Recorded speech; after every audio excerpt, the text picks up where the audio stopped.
Shalom. First thing and foremost, I want to give all praises and glory and honor that's due to Yahweh, Ba'ashem, Yahweh Shai, Ba'ashem, Rakakwadash. I want to give double honors to the apostles and elders of Great Millstone that rule well. Blessings and salutations be to the hopeful elect brothers. News in his gospel, brother, lifting up the standard of Yahweh, Ba'ashem, Yahweh Shai, wherever it may be. This is just a lesson through the spirit. I kind of seen a few brothers where the Apostle Gabar went into men give life, not women. As it seemed to be a big controversial topic among men and women, mainly women, because it's straightforward, man. I mean, it's common sense. Science proves it. Common sense proves it. The scriptures proves it. Above all things, the Bible proves it. And that's what really matters, because, you know, you have this intermingling of this battle between men and women, the battle of the sexes, due to feminism and women's liberation and all these particular political aspects they've thrown before us. There has been a war between men and women for the last 60 plus 70 years. All right. Now it's coming down to the common something that should be really straightforward and simple as the fact who gives life, man or woman. OK, now, why that seems to be a complex question, it's not really hard to understand, because common sense, anybody that knows anything about gardening is familiar with the term husbandry. Husbandry is just another way of saying planter, or like a farmer or a planter, because that's what it is. You put your seed in the earth, and whatever seed you put forth, the earth sprouts forth. Okay, that's the diversity of the earth. The earth is able to bring forth with seed which you plant, because it works hand in hand like the man and woman.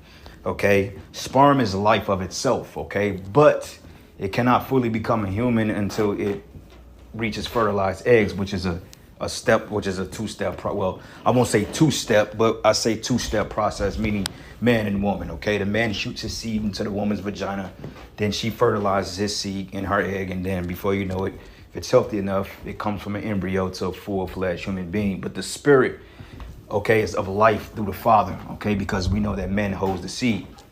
Okay. You don't ever see a particular, like a strawberry planter will never sprout up of his own unless there are particular seeds that is planted in the process, man. Okay, but see, you got this whole concept, because women just seems to be so, they feel they're so superior to men, to the point that men have no responsibility or no type of hand in the production of life, when in fact, the reason why life exists is through men. Okay, it's a first step process. The Most High created man first. Okay, then he created the woman. Okay, but even then, woman is of the man, woman, right? So she's of the man, because so technically you come out of us. And we know the whole breakdown about, you know, how the Most High pretty much created Eve out of his rib. It wasn't like a literal rib he got from his side, but we understand that that's going through a particular matriarchal lineage. Okay, because when you study, no, not matriarch, patriarchal lineage, Slakia. Because when you study patriarch, that's the study of the father, or the study of male in tribes, or the male, basically. Matriarch, which the society has totally driven in misconception, is dealing with the woman. And most women have a matriarch type mindset, because it deals with the elevation of women, which is why we have this argument. Okay, so this whole argument, a woman, she creates life. No, woman does not create life. She helps to complete the process of life. I say that. But overall, you have live sperm cells, which is swimming in your ball sacks, okay? And when you look at sperm under a tiny microscope, it looks like little babies, okay? No, it don't have legs and feet and all that other shit, but nonetheless, they are still, that's living seed, okay? Just to understand that. Now, women do play an essential part in birth giving, because they have to bear the seed, okay? You have to put the seed into it. She fertilizes 9 months, it becomes fully developed, because it's fertilized throughout her womb. So yes, woman is very well needed in the aspect of childbirth. Okay, we cannot say that enough. But initially, men's seed is what gets the process started. You put the seed in her, then her body does what it does. Okay, now her body may do most of the work as far as the creation process, as far as getting the baby the particular nutrients, because that's what she's designed to do. Okay, my job is to put the piece in the oven, and it's the oven's job to cook the motherfucker right and make sure it's not undercooked or overcooked. Okay, that's why you invest in a good oven, because it does the job. Okay. Now, yeah, I may commend the oven and say, hey, you know what? This is a good oven. But at the end of the day, I still have to manage the temperature. I have to watch it. And I have to do what's required to make sure this piece is on point or the oven is getting thrown the fuck out. Okay. But anyway, this is like a little article here. But I'm going to go back to this because people seem to be stupid. So I says, who carries the seed, man or woman? It says both mother and father contribute to the seed that grows into a child, but the woman contributes to the flower and the man the pollen. Okay, and that's right. Okay, but the seed comes from men. Okay, woman does not have seed. She has eggs, but not seed. Okay, eggs cannot create birth of their own. All right, so I went to Reddit here, and of course, there's a bunch of simple-minded people, you know, that's giving it just total diverse opinions. But it says, what the fuck is seed of life? But it says you can't have life without both halves. Why that is, to some point, true. But like I mentioned, sperm is alive of itself because dead sperm cannot impregnate women and women cannot fertilize dead seeds. It's just not gonna work. Okay, that's just not how that works. So obviously, it has to be in the egg does not bring the sperm alive. In order for the process of procreation to be in effect, the seed has to be alive and well, which comes from the man, which means that they're already living. Okay, and it's what women don't understand because they're so hell-bent on feminist ideologies to the point they can't even shut the fuck up and look at common sense. But men gives the life. Okay, so it says, metaphorically, when comparing human birth to that of a flower in a plant, the seed of life is the fertilized egg of the female, which is bullshit. It says, since the ovule, and I guarantee you this is a dumbass woman saying this. It says, since the ovule of the flower resembles the egg cell of the female, the pollen grains from the pollen resembles the sperm cell from the male. But what does that have to do with anything? Because it represents. Something can look like something all day, but that doesn't take away or negate the fact that men brings forth life. This is why when you read in the scriptures, it always starts with male genealogy. You don't see women as begotten of anybody because they're begotten of males. Okay, you don't see that Sarah gave birth to Isaac and Rebecca gave birth to this, and then, you know, Eve gave birth to Seth, and you know what I'm saying? You don't see that, but you see Adam begot sons, Seth begot sons, and, you know, Enoch begot sons, Esau begot sons. It always say what the men do. Okay, but it says a child gets half of his chromosomes from the mom and the other half from the dad. But when you study chromosomes and you study DNA, it is scientifically proven that the child receives 80% of the man's DNA, of the man's genes, because I mean that child is what that father is. Usually, when you see like sportsmen figure like sports, right? 9 times out of 10, like if both parents are athletic, then the baby will sure be athletic because she gets what he gets from both sides. We're not taking away from that. But 9 times out of 10, if the child is highly athletic, they got it from the father side of the family. And when you study athletes, most of the child's fathers were athletes or they was in some type of form of sportsmanship. Okay, prime example, right? My daughter, she's 13 now. This little girl, she does backflips like all fucking whammy. She's dope. Like she's literally like, you know, she's in like the ballet and she wants to do the Junior Olympics, which, you know, she wins. She comes first place in all our competitions, obviously. But her mom was never into gymnastics. Now, yeah, her mom did play like ball and stuff like that, basketball, but her mother was never like athletically inclined, you know. She was just trained to do certain things, but she's not very athletic. But me on my side of the family, my father, myself, you know, we were all athletes. Like my father, he played college ball, track, you know, these things. Me, I played ball, martial arts, I did gymnastics, you know, cross country, track, all these things. And there's no coincidence that this little girl was doing exactly the same thing that I'm doing. And that's just one example. And several brothers can attest to that, man. I mean, she's picked up on gymnastics like that. You know what I'm saying? She learned how to do a backflip before I was even able to teach her how to perfect it. To show you how far the men's DNA go. Okay? But anyway, it says men because women are just manual dishwashers that don't have the correct biological processes to apply. Okay? It says technically the man carries the seed and the woman carries the egg. And that's absolutely right. You know, it says, man, the woman is the cradle of life. Well, I mean, you can't really say that, but though she does help bring forth life because that's the process. She does bear the child. We beget sons and daughters, but she bears them because they come from between her legs. So we're not taking away the process that women creating childbirth, but it's just like, goddamn, get a man something, okay? Because to be technically honest, they really are babies. You just birthed them for. You know, we know y'all don't like that because Esau has put it in your mindset that the primary, how do you say it, what they call priorship or something like that. I can't pronounce it, but usually the sole custody goes to the mother, and that's not how it's supposed to be, you see, but that's this weak, effeminate society. All right, so going back here, we're going to get into a couple of precepts, straightforward, but this is an article here. It's called the Father Seed, Mother Sorrow. So it says men are 100% the parents of children. Women are 0% parents, okay? And I don't know where they're getting at with this article, but men are 100% parents of their children. They really are. And women, they are their seeds too. But if they're going about this in a way that I'm thinking about, meaning like the seed, then he's on point with that, you know? But it says the idea that seed of human life comes from the testicles of men was widely written about and indeed taken for granted. It says nobody thought in terms of two seeds in fusion, and if they dared to suggest, they were accused of blasphemy and occultism. So let's see if he's scoffing.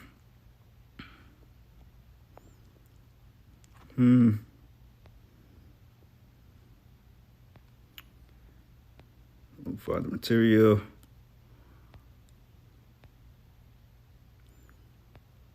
Women in a maze with no exit. Now, I don't know if he's elevating a woman, but, I mean, we're going to kind of go through it a little bit anyway. But, I mean, I pretty much explained it in a nutshell. So let's just see if this bags up the claim.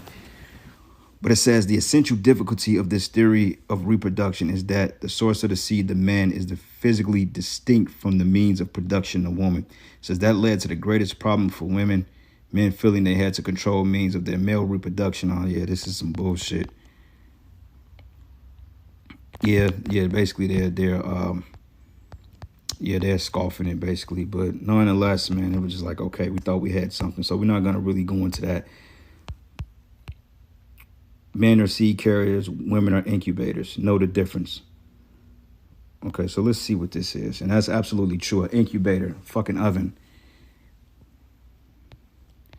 So it says men always marvel at how much a woman can recall, but to date, the many outfit you wore, blase. It says men, on the other hand, have memories remotely stored and selectively remember in a fashion that is beyond their control, almost forgetting it soon, blase. All right.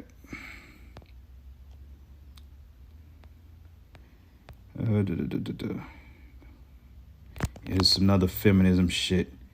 Men are seed carriers, women are incubators. Know the difference. Which is actually a true statement. So anyway, man, look like they're not really giving us too much information because, like I said, this Google shit is really censored. But, I mean, the point is, case in point, it says descendants of Adam, right? Okay, so when you look up the word descendant, of course, they want to give me all this other descendant, okay? It says here, successor, scion, offshoot, heir, offspring, or progeny, which progeny goes into father, issues, family lineage, prosperity, seed, fruit of someone else's loins, which is the sperm, the nut, offspring, okay? It says the descendants of Adam. Now, also what I did do is I went into the etymology of father, okay? And it says here, Middle English, fader, or Old English, feather. He who begets a child, nearest male ancestor, also any lineal male ancestor, the supreme being, which is like a god or a god. In late Old English, one who exercises parental care over another. There you go. Okay. It says from the Pi root, father source, which is presumably from baby, the indolently formerly was regarded as and blase. Like I said, it's lessons within lessons. Leading men, elders. But going back here, it says here, parental care of another. Okay. He begets a child. Look up the word beget. We're going to look this up. Father, sire, generate, spawn, create, give life to, bring into being, bring into the world, have, procreate, reproduce, breed. That's the definition of father, and that's the definition of beget. And this is why they say you begat sons and daughters, and we'll get that in Jeremiah as well. But anyway, I looked up, this is the book of Genesis 5, and I'm going to start at verses, let's start at verses 6. It said, matter of fact, and why do you think they started why the hell do you think they start with the man first, man? I mean, this is common sense, and this is why everybody knocks the Bible, because they feel like the Bible is male chauvinistic. They feel like it's dogma. They feel like it elevates the man. Well, the Bible does elevate the man because the Lord deals with the man. Okay, but it's not negating the importance of the woman. It tells you the importance of the woman in the scriptures. You women just don't accept that shit because you're fucking feminists. You're not men. Get over it. Okay, and in the times we coming in, you're going to love to be Betty Homemaker, man. Okay, all this confusion about what a man and a woman is. It's simple, man. Okay, a man has a dick and balls and a woman has a vagina. Okay, so it said this is the book of generations, and there you go. The etymology, or the root word of the word generations is gene. Go back into the word gene or raza. It means seed or sperm. It says of Adam and the day that the Most High, well, the powers created man in the likeness. Okay, it says of the power made he him. Okay, so it says man is made in the image of the Most High. That shows you that there's a level of importance that you don't accept. But it says male and female created he them and blessed them and called their name Adam, which shows that there was a nation called Adamites. Okay, the woman was called that. Why? Because she was named after the man. She took on his name, his nation. You know, like my daughter, right? Prime example. If I'm a Levite, my daughter's a Levite. Her mother could be a Judite, Gadite, whatever. At the end of the day, she has no dealing with that. Her lineage comes through me. Whatever I am, that's what my kid is.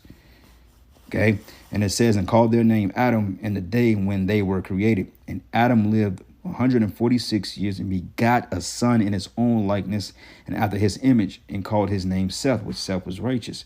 It says, in the days of Adam, after he had begotten Seth, and were 800 years, he begot sons and daughters. So let's look up the word begot here and see what it means here. All right, and the Hebrew word for begot goes into the Hebrew word Yaladah, okay, Yaladah, that's Yadalah Nadah. And it says to bear, to bring forth, beget, to bear, bring forth of childbirth, okay, to be born, to cause or help bring forth, okay, to beget a child, and we get the point, to declare one's birth. Pedigree takes me back to, what is that, Numbers 1 and 18, and you can read the rest of the chapter and it goes into it, okay. So pedigree, ancestry, descendant, lineage, line of descendant, genealogy, they go to word gene again, family tree, extraction, derivation, origin, heritage, parentage, paternity, birth, family, bloodline, which your bloodline is technically through your father because he carries the seed. Okay, bloodline. All right, now let's go here to Numbers, first chapter, 18 verse. And we just read the definition of pedigree. So it says, and they assembled the congregation together on the first days of the second month, and they declared their pedigrees, okay, their birth, their lineages, after the families by the house of their fathers, according to the number of the names from 20 years old and upward, and their poles. Okay, and it says, and as the Lord commanded Moses, so he numbered them in the wilderness of Sinai, and the children of Reuben. Why did it say Reuben and not the women that these men laid down with? Which Reuben is the oldest of Jacob's 12 sons. Reuben is the eldest brother. Why did it say the children of Reuben and not the mother? If the seed was not through man, if man didn't bring forth life. See, we gonna get back. The Most High is gonna put this thing back in order, man. And ain't gonna none of you scoffers, you scorners, you gainsaying, coming up with your own opinions in the kingdom. It ain't gonna be no fucking opinions, man. Okay, the Lord's getting ready to shut all that shit up. Arguing about with a goddamn man. You got this one Edomite bitch. Now I'm getting mad. She went to the nurse, and the Jake nurse was like, look, I'm trying to be tranquil with you. But she said, look, you ain't no fucking woman. This bitch like, oh, how am I 6 weeks pregnant? I'm a man. She said, well, technically, before you got the sex change, you were impregnated by a male. She said, but that's impossible. I'm a man. She said, no, you are not a man. You stupid idiot. And this is the type of freakism that this fucking environment, that this current administration has brought forth to the table. You got really women arguing about what they really are and what they not. I shouldn't be pregnant. I'm a man. No, you're not. Okay, I don't give a damn if you get what changed between your legs. Your molecular structure, your anatomy is that of female. Okay, you have female ovaries, you have female body parts, and your DNA reads you are of the female species. Okay, you can get your head shredded, you can get fucking Brock Lesnar muscles. At the end of the day, you still a woman. You still bleed every month. So get that out of here, man. And this is another reason why the missiles got to come, because there shouldn't be that's common sense, man. But it says here, and the children of Reuben, Israel's eldest son, by their generations, they go to word gene, after their families, by the house of their fathers, according to the number of the names, by their poles, every male from 20 years old and upward, all that were able to go forth to war. And this is why the women hate the Most High so much, because he deals with the man. Okay, and another thing that proves you women are incapable of governing yourselves. Okay, you're not capable of doing what's right in the eyes of the Heavenly Father. You have to be governed. Okay, and don't get mad at just your nature. You need to be led. You know, and you have it easy. Shit, we don't want to get all the responsibilities. The only thing you got to do is lay on your back, spread your legs, get on your knees, cook clean, do whatever your man tells you to do, and shut the fuck up. That's just simple. It's them 5 things. You ain't got to do nothing else. You ain't got to go out here and speak. You ain't got to deal with the body. You ain't got to deal with none of this stuff, man. What the hell you complaining about? But then if they had the responsibility we had, they wouldn't want that either. That's why women just need to just chill, bro. Anyway, Wisdom of Solomon, the 7th chapter, it says, I myself am a mortal man like to all, and the offspring of him. The offspring. And y'all subconsciously said, oh, that's that man's seed. He looks just like him. Y'all subconsciously say it all the time. And it says, of him that was first made of the earth, and in my mother's womb was fashioned to be flesh in a time of 10 months, being compacted in blood of the seed of men, and the pleasure that came with sleep. Okay, and when I was born, I drew in the common air and fell upon the earth, which is like of nature, and first voice which I uttered was crying as all others do. So basically, he's telling you he was brought forth through a man. Okay, just that simple. It's not hard to understand. It's plain as day. It's not rocket science, bro. I mean, we just pretty much prove without a shadow of a doubt that man gets to be God's to see. The man creates the life. You women helps to finish the creation of life, but initially we start the process. Without us, there's no starting. Without us, there's no getting pregnant. Okay, but we don't need y'all to have seed in us. Okay, but without us, y'all not getting pregnant.